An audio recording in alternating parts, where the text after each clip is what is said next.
Meus irmãos, abram a Bíblia de vocês em Efésios, capítulo 2. Efésios, capítulo 2. Quero ler com vocês só os versos 1, 2 e 3. Efésios, capítulo 2, dos versos 1, 2 e 3. A palavra de Deus diz assim, meus irmãos: Ele vos deu vida, estando vós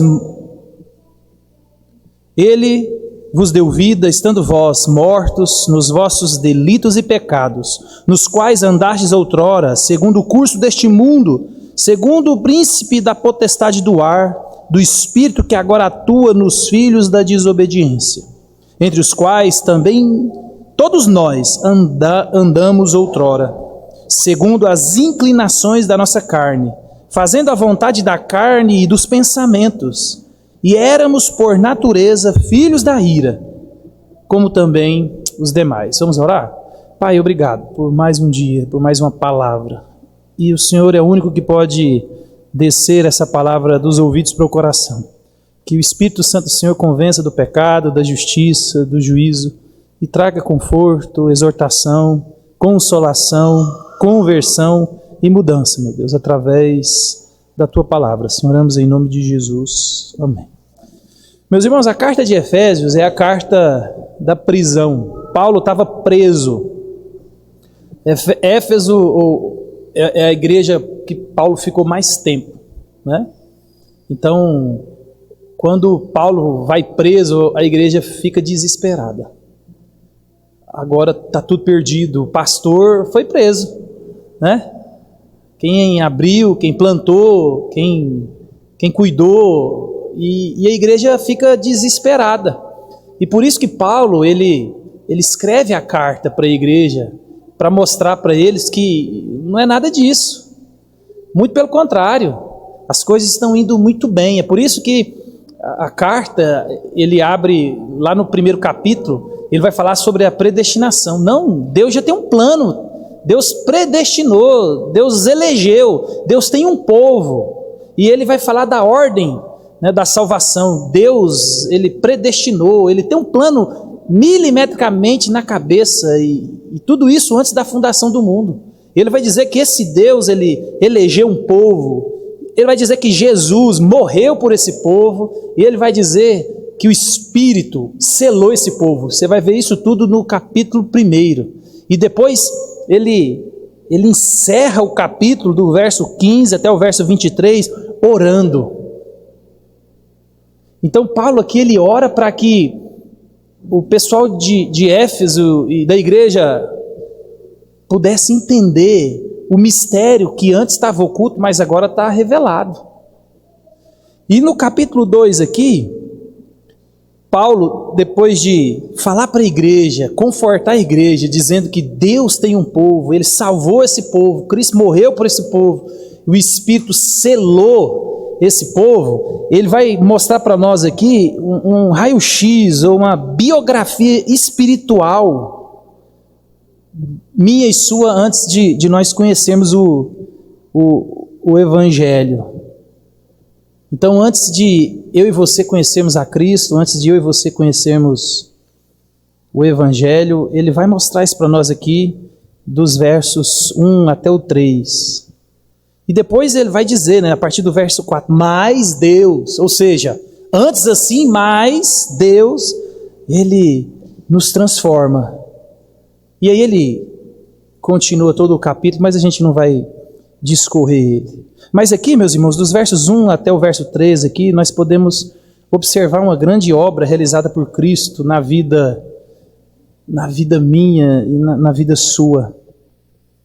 Porque eu e você éramos escravos do pecado. E Cristo aqui, ele nos liberta disso, dessas amarras. Então, nesses versos aqui, nós vemos a condição do homem caído. Nós vemos uma sociedade caída, e não é uma prerrogativa só de um ou outro, é todos nós, toda a raça humana, em todos os lugares, em todos os tempos, nós estávamos caídos. Então, aqui é o retrato da condição do homem, de maneira universal. O pecado ele não é uma condição de uns e de outros não.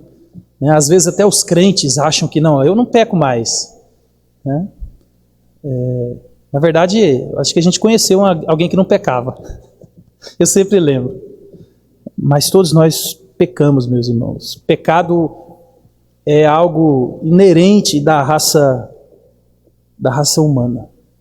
Do mesmo jeito que todo homem respira, todo homem peca. Então, não há quem não peque, não há quem não é pecador.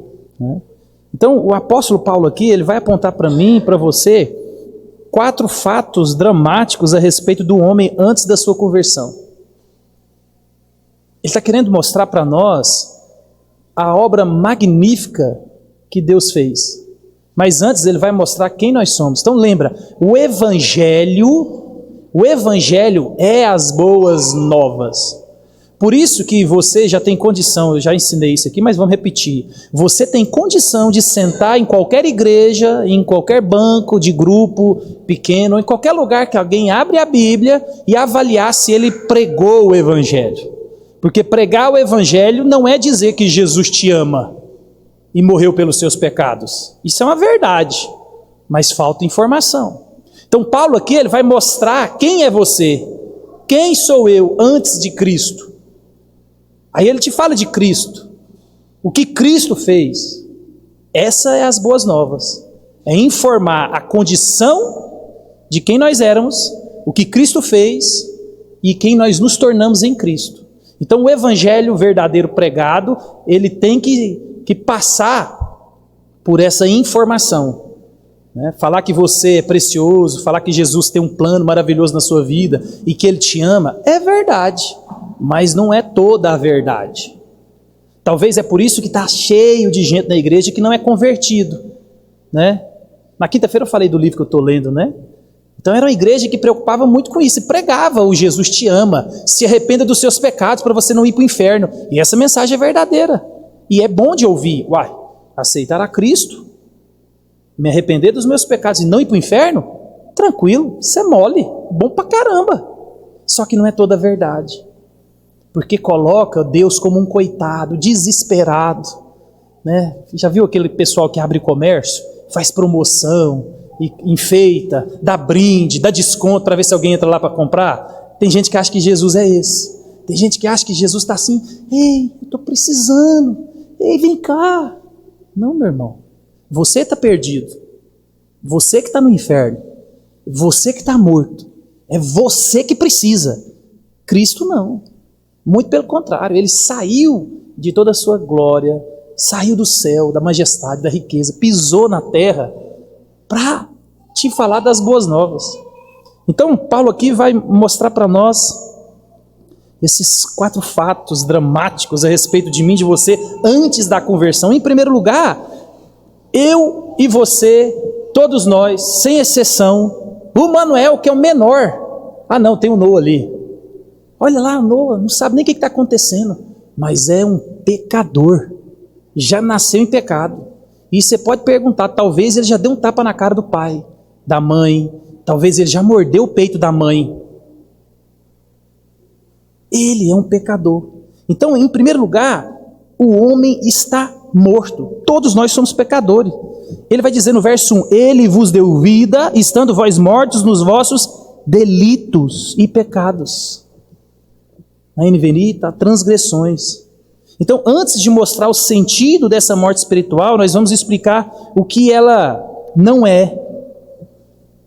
Que as pessoas às vezes confundem. Então, ela não quer dizer que o homem que está morto em seus pecados não possa fazer o bem. Então, não é porque você nasceu em pecado, você é um pecador, você peca, você tem a incapacidade de fazer o bem. Não, a pessoa não crente, ou melhor, o não nascido de novo, o não regenerado, o não convertido, ela pode levar uma vida moralmente aprovada. Talvez é um dos motivos, que o Evangelho contado pela metade não transforma vidas. Porque você conhece ímpio moralmente melhor do que você, melhor do que eu. Os caras pagam a conta em dia, trata a mulher ou o marido melhor do que eu e você, trata os filhos melhor do que eu e você. O cara tem uma vida no trabalho, na sociedade, melhor do que a mim e você. Tem gente que é não convertido e a capivara dele, né? É muito melhor do que a minha e a sua. Então, o texto está querendo dizer que o não convertido, ele também pode fazer coisas boas. Ele pode ser bom cidadão, bom pai, um bom marido, um bom tudo. Lucas 6,33 vai dizer assim, ó: e que mérito terão se fizerem o bem àqueles que são bons para com vocês? Até os pecadores agem assim. Então Jesus que está falando, não tem diferença nenhuma. Os pecadores, os ímpios também fazem coisas boas. Pecadores, meus irmãos, fazem o bem. Então, o que quer dizer a expressão mortos nas vossas transgressões e pecados? É porque Paulo aqui, ele está falando de morte espiritual, não morte física. Então, antes do novo nascimento, o homem está vivo para as atrações do pecado, mas morto para Deus, morto espiritualmente. Ele não levanta domingo de manhã e fala: hoje é dia de culto, alegrai-vos no Senhor, vamos nos reunir com os meus irmãos. Não. Ele não se volta para Deus, ele não pensa em Deus, ele só pensa nele mesmo. Ele é incapaz de atender e apreciar coisas espirituais. É por isso que quando eu ouço gente que vai pregar e fala assim, ó, o mundo está sedento por Deus. Gente, não está. Pelo menos as casas que eu vi, nem as dos crentes. Nem a dos crentes estão aqui, nossa, eu estou numa vontade de ter um avivamento, eu estou numa vontade de orar mais, de ler mais a Bíblia. Nem na dos crentes eu vejo isso. Então as pessoas falam, não, mas o mundo está sedento por Jesus. Não, não está. O mundo odeia Deus. O mundo odeia. O mundo não quer nem saber se Deus existe. Essa é a realidade nua e crua, né? Então Paulo está falando de morte espiritual. E morte espiritual é alguém que não possui vida espiritual. É alguém que não pode agradar a Deus por causa da sua condição espiritual. Morte. Né? E eu e você já fomos no velório. O povo beija, grita, faz carinho.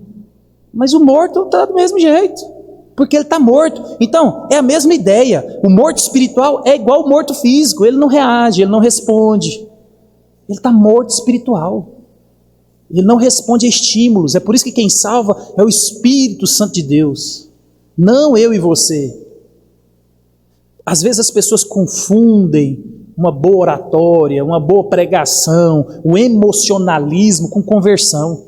Meu irmão, esse dia para trás eu estava vendo um show sertanejo na internet. A menina chorava com tanta emoção, que eu falei, meu Deus, se colocasse uma trilha sonora de um culto, a gente achava que ela estava se derramando no Espírito Santo.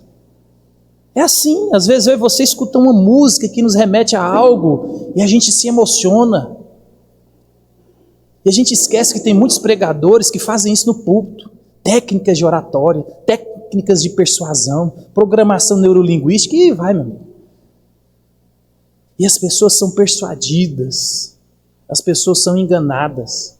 E aí ele gera ali uma falsa conversão, uma falsa mudança, através de uma emoção criada. Meu irmão, quem não quer ir para o céu? Que é só se for bobo. Se eu chegar aqui e falar para você, quem quer $1 milhão? Você fala assim, não, pastor, obrigado. Não gostaria. Não. Quem não quer comer um churrasco aqui hoje? Hã? Quem que não quer ir para uma churrascaria hoje, tudo por conta? Quem que não quer? É a mesma coisa. Então as pessoas acham, e muitos fabricam essas coisas, e depois que acaba o culto, ele enche o bolso da oferta e vai embora, e vai fazer isso em outro lugar. E aí no próximo domingo a igreja está vazia, por quê? Porque foi fabricado, não é autêntico. A gente já viu isso. Você já participou disso. Talvez você ainda está assim. Então, meus irmãos, é isso. Você sem uma vida espiritual, você não tem percepção espiritual, você não tem essa habilidade, você não tem gosto para as coisas espirituais. Então a causa da morte são as transgressões e pecados. Foi isso que Paulo escrevendo em Romanos, né? Porque o salário do pecado é a morte. Então todos nós estamos mortos nos nossos delitos e pecados. E por causa disso, eu e você morreremos, e nós vamos morrer. Então, da mesma forma que a morte separa a alma do corpo, a morte espiritual separa o homem de Deus. O homem está separado. Lembra? Por isso que Jesus, ele é o príncipe da paz. Por que ele é o príncipe da paz? Porque ele é o caminho. Ele é o único que pode trazer paz aonde há separação e guerra. O homem está em guerra contra Deus. O príncipe da paz, ele é o mediador. Aonde tem guerra, ele traz a paz. Por isso que Cristo é o caminho, a verdade e a vida. Por isso que ele é a luz do mundo. Por isso que ele é o que é. Por isso que ele é reconhecido como a luz, o caminho, a verdade, o príncipe da paz. Então todo mundo está morto por causa do pecado. O incrédulo, o ímpio, ele não está apenas doente, ele está morto. Ele não necessita apenas de restauração, ele precisa de ressurreição. E você tem que entender, ressurreição, meus irmãos, é um milagre. Milagre. Talvez você fale assim, eu nunca tive uma experiência com Deus, eu nunca vi algo extraordinário. Gente, falta Bíblia para vocês. A salvação é o maior milagre que Deus faz. Eu e você nos conhecemos suficientemente para saber que o que Deus fez na minha vida e na sua já foi um milagre, que Deus nos transformou.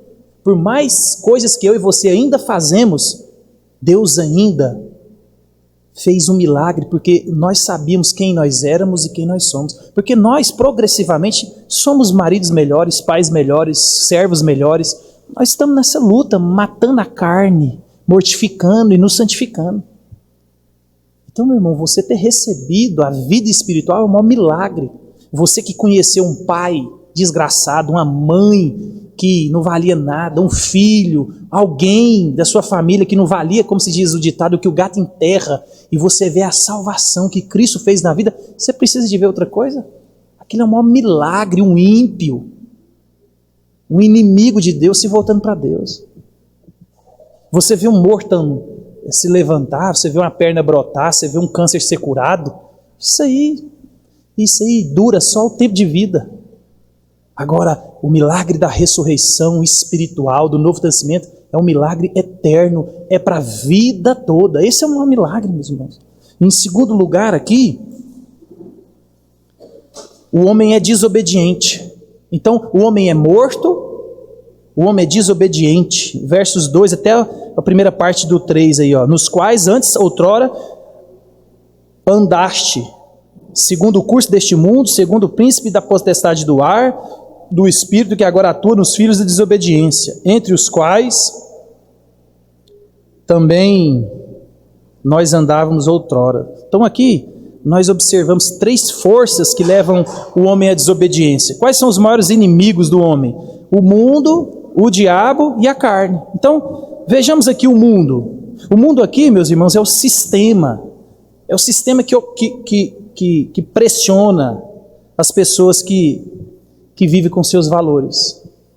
Tem uma dinâmica, no mundo, e basta você só seguir o curso. É por isso que o próprio apóstolo João vai dizer que quem ama o mundo não pode amar a Deus. Se você ama esse sistema como ele é, você não ama a Deus. Tiago vai dizer que quem é amigo do mundo é inimigo de Deus. Então, o mundo é esse sistema. São essas coisas que a gente vê todos os dias, que já é assim. E se você anda nessa perspectiva, você é um inimigo de Deus. Por isso que o cristianismo, ele é antagônico, ele é contrário, ele é oposto. Ele te leva a outra direção. Às vezes eu e você teremos que confrontar, bater de frente Por isso que Paulo vai dizer, se depender de você, tende paz com todos. Por quê? Vai chegar dias, vai chegar época, talvez no trabalho, na família, que a paz será impossível. Para viver um cristianismo autêntico, para viver um cristianismo sério, eu e você precisaremos de nos opor, de nos posicionar contra esse sistema. O diabo, trata-se do espírito que atua nos filhos da desobediência. O diabo, meus irmãos, é o pai dos desobedientes. Ele rebelou-se contra Deus e deseja que todos os homens se rebelem e desobedeçam também. O diabo, ele é um inimigo invisível, mas ele é real, real. Eu sempre falava quando eu era mais novo, né? Chega final de ano, novembro ali, comecinho de dezembro, as igrejas param todas as atividades, cancelam os ministérios, todo mundo entra de férias, só volta em fevereiro. E esquece que o diabo não tira férias. O diabo não tira férias. Ele é um inimigo real. Pedro vai trazer a imagem do diabo como um leão que fica espreitando a caça, e um vacilo, o mais fraco, ele ataca. E ele ataca para devorar, para matar. Paulo vai dizer em Coríntios, né, se não me engano, que ele se revela muitas vezes num anjo de luz. Então, nós já estudamos sobre isso. Você não pode subestimar nem superestimar o poder do diabo. Antes nós devemos nos acautelar, sabendo que o diabo, ele quer te destruir. Quer destruir o seu casamento, destruir sua família, destruir seus filhos.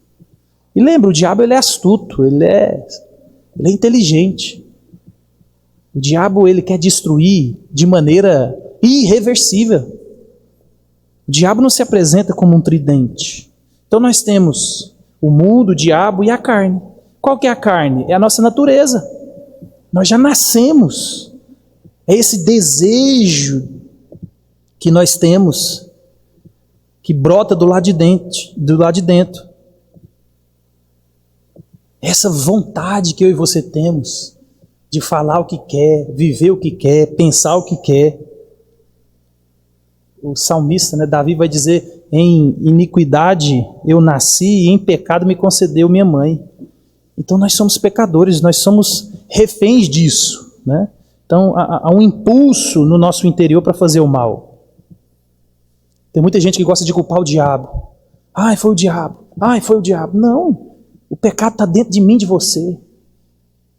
Tiago vai falar isso. O diabo, ele é só um bom pescador que conhece a isca certa para nos fisgar. Mas eu e você fazemos o que queremos. Nós adulteramos porque queremos adulterar. Nós assistimos o que queremos assistir. Nós falamos o que queremos falar. É vontade, é desejo. Isso brota do lado de dentro. E eu e você, nós não podemos mudar essa condição. Jeremias falou, né? Pode acaso o etíope mudar a sua pele ou o leopardo as suas manchas? Então poderias fazer o bem estando acostumados a fazer o mal? Não, você não pode. Não pode. Em terceiro lugar, nós vemos aqui no texto que o homem, ele é depravado. Parte B do verso 3. Segundo as inclinações da nossa carne, fazendo a vontade da carne e dos pensamentos. Olha o nosso pecado, olha a nossa carne, olha a nossa inclinação.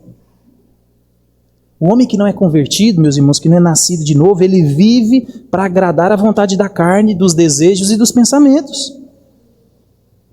As suas ações, os seus desejos, são tudo pecaminoso. Por quê? Porque você e eu éramos, né? Porque em Cristo não, mas o homem que não nasceu de novo, ele é escravo do pecado. Alguém disse que ele anda com o pescoço na coleira do diabo e no cabresto do pecado. É depravação total. Eu e você temos condições de fazer coisas que eu e você não imaginamos. Essa é a nossa condição. Todas as áreas da minha vida e da sua foram afetadas pelo pecado. Todas as áreas. Todas. Não há nenhum resquício da minha vida e da sua que não foi contaminado pelo pecado. Ele até nos leva a praticar boas obras. Por isso que às vezes os crentes não entendem isso. Pessoas não convertidas fazem boas obras, mas o problema são as intenções. É por isso que às vezes até nós mesmos crentes fazemos boas obras com as intenções pecaminosas. E Deus conhece as intenções. Talvez você faz uma boa coisa, mas com a motivação de aparecer, com a motivação de realizar só seus desejos, independente da ação. E eu e você não podemos ver as intenções, as ações. Por isso que tem muita gente na sociedade, dentro da igreja, que são pessoas que são tidas como as estruturas. Nossa, isso aqui é fundamental nesse lugar, isso aqui é fundamental na igreja. Por quê? Porque às vezes fazem coisas boas, mas com as intenções erradas, voltadas para si, para os seus desejos, para os seus sonhos e para as suas realizações. Ele não pratica boas obras voltadas para Deus, para que Deus seja glorificado, para que a glória de Deus seja vista e evidenciada. Não.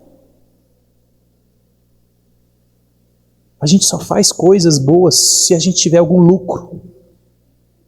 Não porque Cristo me regenerou. E eu vou fazer isso porque Cristo fez mais por mim. Então é o mínimo que eu posso fazer. E você faz pela graça recebida, pela misericórdia recebida, com a intenção de glorificar a Deus. Mas não é assim. Em quarto lugar, ele vai dizer aqui na parte C do versículo último, que o homem está condenado. Nós éramos, por natureza, filhos da ira, como também os demais. Então o homem não convertido, não regenerado, ele é filho da ira. Ele pratica, meus irmãos, as obras da desobediência. Isso não podemos esquecer. A pessoa que não recebeu a Cristo, a pessoa que não é regenerada, a pessoa não salva, a pessoa que não nasceu de novo, ele já está condenado. Não foi isso que João disse? João lá no capítulo 3, verso 18, vai dizer assim, ó, quem nele crê não é julgado. Porque Jesus vai dizer, não, eu não vim para julgar, eu vim para salvar. Mas quem não crê, já está julgado. Então o que você precisa fazer para você ir para o inferno? Nada. Nada. Só ficar do jeito que está, você está na estrada, no caminho correto. Quem não crê, quem não fizer nada, já está condenado. Então, a parte de Cristo, meus irmãos, o homem está morto por causa do pecado, escravizado pelo mundo, pela carne, pelo diabo, além de estar condenado sobre a ira de Deus. Por isso que o justo Deus precisou de saciar sua justiça. É por isso, meus irmãos, que as pessoas só são salvas por causa de Cristo. Porque a ira de Deus precisava ser satisfeita. E ela foi satisfeita, foi aonde? Nos lombos de Jesus. Então toda a ira contra o pecado, todo o castigo foi depositado em Cristo Jesus. Quando você olha para Cristo Jesus, entende, se arrepende, crê, você é justificado. E a gente esquece disso. A condição sem Deus é uma condição de alguém que está debaixo da ira de Deus. É por isso que aquela ideia de Deus ama todo mundo e odeia o pecado é mentira. Deus ama no sentido de o Criador que criou o mundo. Ele ama a criação. Mas Deus odeia o pecado e odeia o pecador. Deus, quando quis punir o pecado, Ele não pendurou na cruz uma coisa, Ele pendurou uma pessoa. Então Deus, Ele odeia o pecado e mostra o ódio pelo pecado cravando alguém na cruz que foi seu filho. Então Deus, Ele odeia o pecado e odeia o pecador. E essa é a condição das pessoas sem Cristo. São inimigos de Deus. Por isso que se Deus é por nós, quem será contra nós? Mas se Deus é contra nós, quem será por nós? É por isso que Deus falou para Isaías aqui, né? Fala para esse povo aí, ó, para de ir para o culto, para de fazer sacrifício, para de orar, não suporto. Povo de Gomorra e de Sodoma. Essa é a condição, meus irmãos. Essa é a condição. Mas é por isso que Jesus, por isso que no verso 4 ele vai dizer assim, ó, mas Deus, sendo rico em misericórdia, por causa do seu grande amor com que nos amou. E em Cristo, meus irmãos, Ele nos perdoa. Por isso que Ele exige de mim, de você, crer. O Evangelho exige arrependimento e fé, e gera obediência. Lembra disso? As pessoas acham que o Evangelho exige obediência. É por isso que tem gente que fala, se eu não orar, Deus está bravo. Aí eu tenho que ir para o culto, eu tenho que orar, eu tenho que ler a Bíblia, aí eu tenho que fazer isso, eu tenho que fazer aquilo. Não! Isso é salvação por obras. Tá errado. O Evangelho, quando você entende quem você era, o que Cristo fez, e quem você é em Cristo, agora um filho, restaurado. É o que Paulo vai descrever aqui no restante do versículo. Aí você se volta para Deus em alegria, em amor. É simples assim. O Evangelho exige fé e arrependimento e gera obediência. Quando você entende isso, a obediência não é peso. A obediência ela é voluntária, ela é alegre, ela é amorosa. Por isso que eu e você temos que avaliar o nosso cristianismo constantemente. Somente a fé depositada em Cristo tira a ira de Deus. Lembra? Cristo bebeu o cálice da ira. E Cristo vai voltar e vai fazer os ímpios beberem o cálice da ira.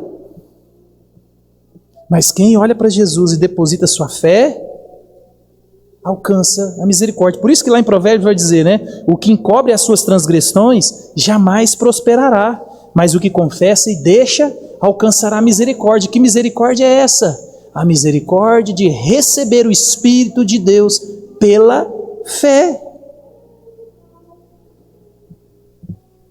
E aí como as pessoas, os ímpios fazem isso quando eles escutam o Evangelho, que eles estavam mortos nos seus delitos e pecados, que eles eram filhos da ira, mas Cristo Jesus morreu na cruz para aplacar, para beber essa ira.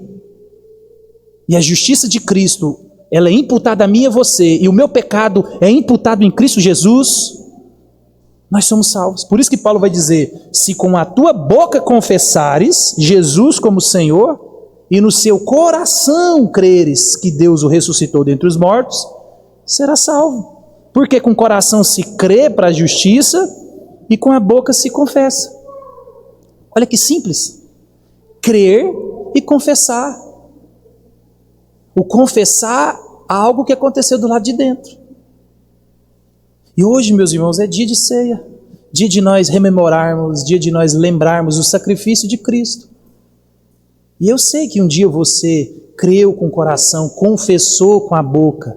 E hoje é dia de nós relembrarmos. Mais uma vez, pelo meio de graça, um canal que Deus nos concedeu, nos ordenou para nós recebermos a vitalidade espiritual. Nós vamos agora comer do pão, beber o suco de uva que representa o sangue e o corpo de Cristo, lembrando, nos alegrando da salvação que nós obtemos por nós mesmos? Não, em Cristo. Nós éramos pecadores, estávamos mortos, mas um dia Cristo deu vida, e eu e você agora pensamos em Deus, queremos agradar a Deus, nos voltando para Deus. Isso é o maior milagre. Que eu e você, meus irmãos, nunca possamos esquecer dessas verdades. Pregue o Evangelho para você todos os dias. Se alguém disser que você não vale nada, se alegre, porque ele não te conhece. Você vale muito menos do que ele acha que você vale. Porque sem Cristo, nós somos nada. As pessoas conhecem a casca, mas Cristo conhece o coração. Então, mais uma vez, se volte para Jesus, se arrependa. Hoje é dia de graça, de misericórdia. Mais uma vez, Cristo, com a graça aberta, com a porta da entrada celestial escancarada para nós, nos chama para a reconciliação, nos chama para o conserto. E que você se volte para o Senhor, meus irmãos. Que o ano de 2025 seja melhor que esse ano. Que você se volte para o Senhor de maneira voluntária, alegre, espontânea, sabendo que Deus desviou a ira de você. E esse é o maior milagre, esse é o maior presente.